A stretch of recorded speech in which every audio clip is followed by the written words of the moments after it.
بسم الله والصلاة والسلام على رسول الله وعلى آله ومن والاه.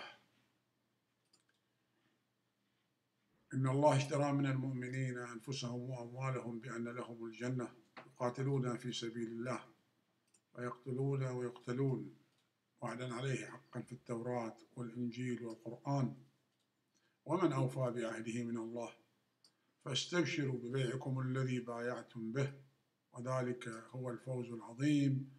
صدق الله العلي العظيم. الحمد لله الذي جعل منا الشهداء والصابرين والمجاهدين والمكافحين والمؤمنين المتوكلين.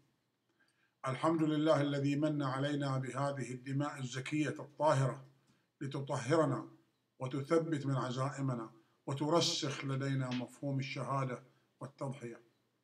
أتقدم باسمي وباسم منتسبي منظمة ربيع البحرين بأحر التعازي وفي نفس الوقت بالتبريكات لصعود نجم جديد في سماء الحرية الأبدية، شهيدا مع أهل البيت النبوة وعلى درب الرسل والأنبياء. رحمك الله يا شهيدنا جعفر الدرازي، وعهدا علينا مواصلة الدرب حتى نيل الحرية والكرامة التي أرخصت من أجلها روحك الطاهرة. وآخر دعوانا أن الحمد لله رب العالمين.